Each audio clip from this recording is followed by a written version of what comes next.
This is Ridea keeping it real, and welcome back to my YouTube channel. We are reading through the Good News Bible, and we're up to the book of Obadiah. Obadiah is the shortest book in the Old Testament, but its message is strong. I've read it once before because it's so short, but I didn't underline, color the pictures or anything, but I remember I've read it. That's when I was first becoming awakened. I was, read that book. So we'll read it. Let's get started. So the book of Obadiah. This short book comes from some undermined time. Undetermined. See? This short book comes from some undetermined time after the fall of Jerusalem in 586 BC, when Edom, Judah's age-old enemy to the southeast, not only rejoiced over the fall of Jerusalem, but took advantage of Judah's plight to loot the city and help the invader. Obadiah prophesies that Edom would be punished and defeated, along with the other nations that were enemies of Israel. So this is what we're waiting for in our time, that Edom would be punished and defeated, along with other nations that were enemies of Israel. So Edom is from Esau, with Jacob and Esau, who were brothers, twins, from Genesis. So here we go. The outline of content: the punishment of Edom, and then the day of the Lord. So this is the prophecy of Obadiah, what the sovereign Lord said about the nation of Edom. The Lord will punish Edom. The Lord has sent his messenger to the nations, and we have heard his message. Get ready. Let us go to war against Edom, the Lord says to Edom.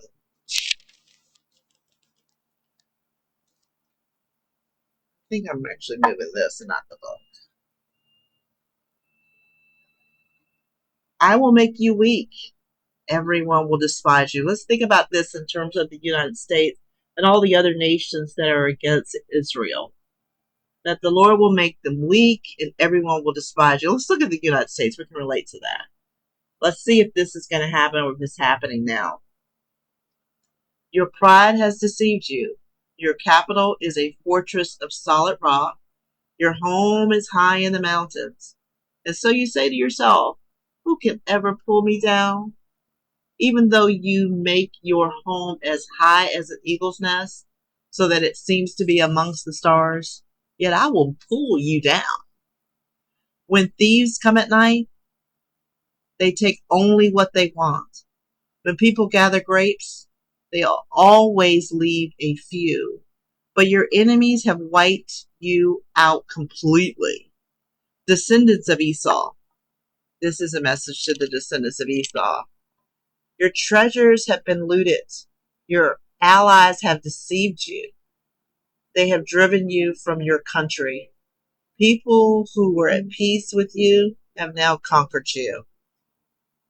Those friends who ate with you have laid a trap for you. So maybe a trap is being laid right now for the United States. Let's watch it unfold. Let's see if that's happening. Those friends who ate with you have laid a trap for you. They say to you, where is all that cleverness you had? On the day I punish Edom, I will destroy their clever men and wipe out their wisdom. Wow. The fighting men of Teman will be terrified, and every soldier in Edom will be killed.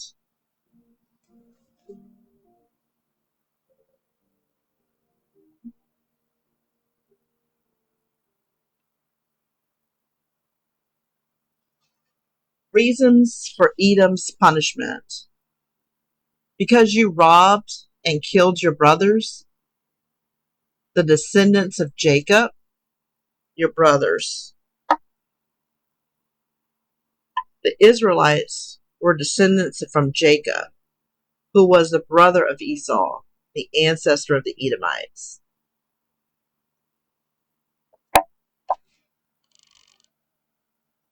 So because you robbed and killed your brothers, the descendants of Jacob, you will be destroyed and dishonored forever.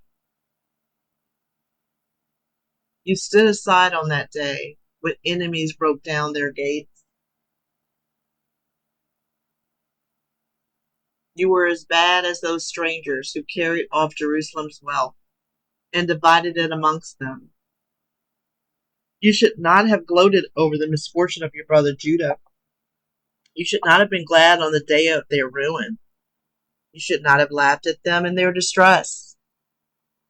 You should not have entered the city of my people to gloat over their suffering and to seize their riches on the day of their disaster.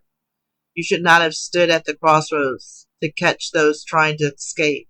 You should not have handed them over to the enemy on the day of their distress. God will judge the nations. The day of the Lord, the day is near when I, the Lord, will judge all nations, not just Edomite. Edom, what you have done will be done to you. I start that. But you will be done to you. You will give back what you have given. My people have drunk a bitter cup of punishment on my sacred hill, but all the surrounding nations will drink a still more bitter cup of punishment. They will drink it all and vanish. A victory of Israel. But on Mount Zion, some will escape, and it will be a sacred place. Okay, so a victory of Israel. So some will escape, and it'll be a sacred place.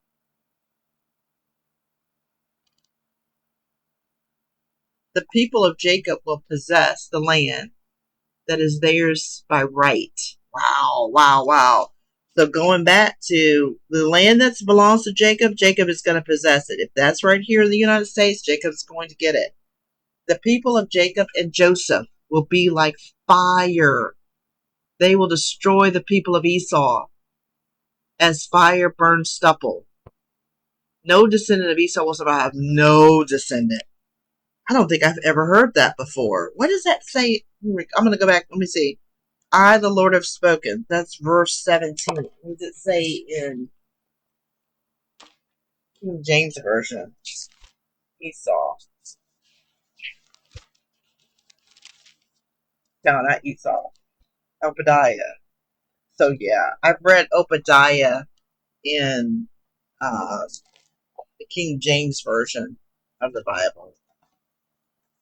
What does verse 17 say? Verse 17? Yes. No, verse 18. Obadiah verse 18 says, and the house of Jacob shall be a fire, and the house of Joseph a flame, and the house of Esau for stubble, and they shall kindle in them and devour them, and there shall not be any remaining of the house of Esau.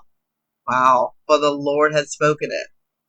I mean, so if you're just starting your Bible study, Obadiah is a good Bible book to start with. It's short and it seems like it's easy to read, right? It's easy to understand. So that's a good book to start with. Don't think you have to start with the New Testament. You do not.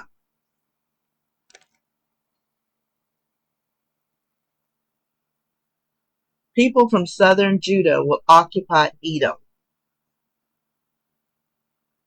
Those from the western foothills will capture Philistia. Israelites will possess the territory of Ephraim and Samaria. The people of Benjamin will take Gilead. The army of exiles from northern Israel will return and conquer Phoenicia as far north as Zereth.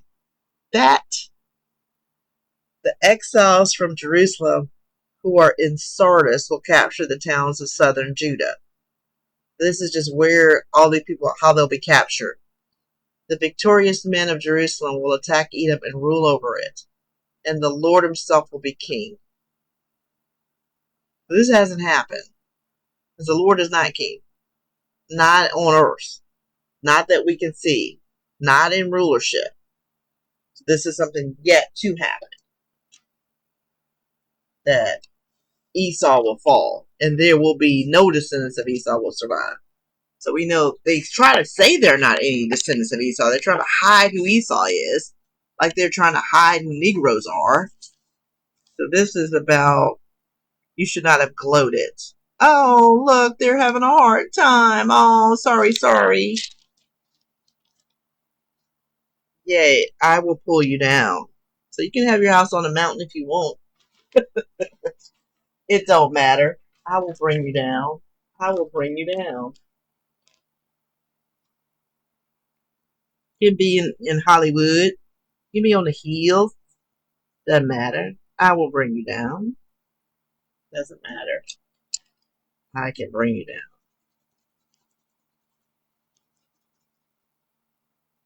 Doesn't matter where your house is. Up on that hill.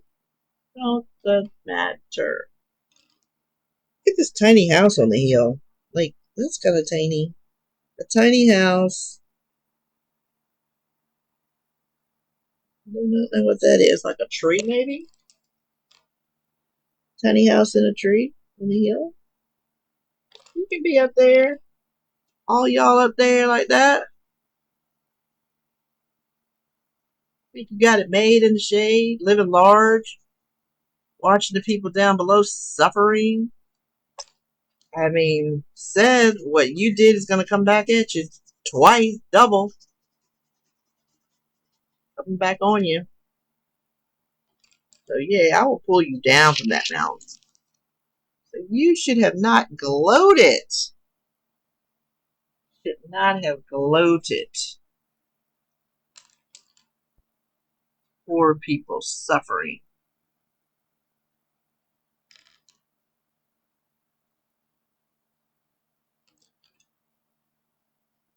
In the book of Obadiah, it's showing that, it speaks about the pride of Edom. A lot of people got pride. Like, look at me. Look what I have. Look who I am. Look at my title. Oh, that's the worst people. Thinking that titles are important. Look at me. I'm glad I'm not like them. So in the pride of Edom, Edom has been in charge for so long. They think this stuff is real. They think they really are supreme. Even though in order for them to be supreme, they got to put other people down. That ain't so supreme to me. That's crazy to think that. Think, oh, we got to make you slaves. We got to put laws in place because we so supreme. That's funny to me. Like, you're not supreme. That's why you have to do all that, right? But God reminds us, the Most High reminds us that He sees injustice and will bring justice in His time. So it's time. Justice is coming for just us. Justice is coming for just us. Don't be crying when this is you. And we shouldn't be gloating when that is others. That's what that should tell you. Don't make that mistake. Don't make that mistake of gloating when you watching other people suffer. Don't go there. We can see that God is a just God. He don't be playing around. He don't be playing around at all. Yeah, I'm gonna color these Edomites a little different. A little different. It just is what it is. It is what it is. Not the streets of gold, man. So this was interesting. This is the shortest book, and like I said, if you're not into Bible study and reading, this will be a good book to study and to read, because this is yet to happen. And it shows that, so it's a powerful word about judgment and humility and restoration, and that justice is on its way. So we just finished the book of Obadiah, and we're reading through the Good News Bible. So until next time, it's right to keep it real.